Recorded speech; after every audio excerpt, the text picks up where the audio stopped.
Hi. Okay, I think the best way for me to show this to you is if I demonstrate it, because talking about it is just too hard. So basically you want to get the eyes moving in every possible direction as possible, and doing that through a session and getting them to do it multiple times a day if they can. So the first exercise looks like this. So you put a pen in front of somebody and you put it kind of like, right now it's like not that far away from my face. I would probably put it like maybe 2 or 3 feet away from my face.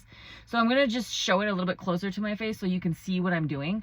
And if you have any questions, definitely let me know. So the first time, the pen's in front of the person's face and you're moving the pen side to side. So you move the pen side to side and you get the person to track all the way to both sides of the periphery on both left and right sides. So you do that a few times and you're just following and following, and you'll be able to see how well the person tracks with their eye, because you'll see if they jump. Sometimes people will close their eyes and they'll lose it, and but what it's doing, it's training the nerves to communicate properly with the brain so that the eyes can eventually get to that place where it can look and see on that left or right side neglect. So that's the first exercise. So first is left and right.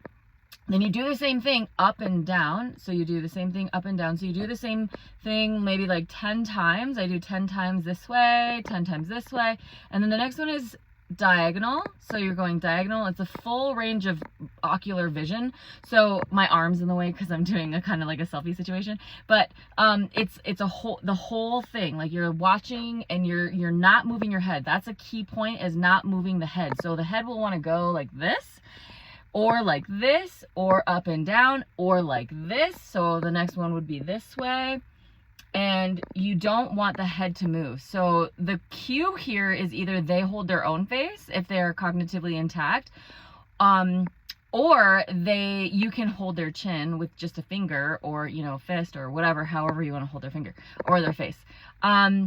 Okay, the next one is in between that. I do a depth. So it's like watch the pen over and over and over again. You're just watching the pen and it's just going far, far away from you, and it's coming closer to you.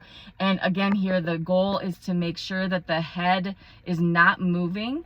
And the pen essentially goes like the full length of the hand, and it comes all the way back to the face until it's a few inches away from the face, and then it goes all the way back. So you do that 10 times. And then the next one is a little bit different in that this time you're moving the head. And when you move the head, the pen stays stationary. So in the stationary place, the pen stays here, and now you're looking at the pen and you're moving the head.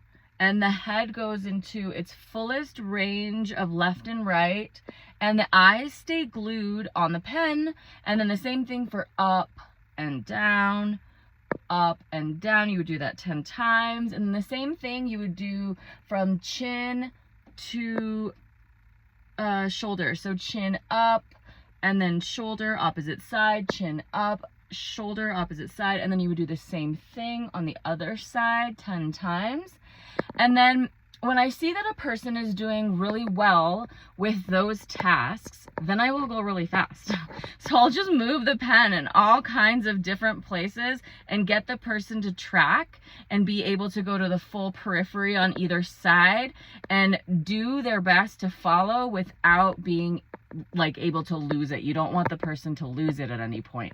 And then I would do that task for I used to do it like way back when. I used to do it for like 30 minutes, and I didn't use a pen. I had a thing on the screen because YouTube had a video at that time, but I can't find that video anymore, so I use a pen. So it works, and I have restored lots and lots of neglect with this technique. And if you have any questions, let me know.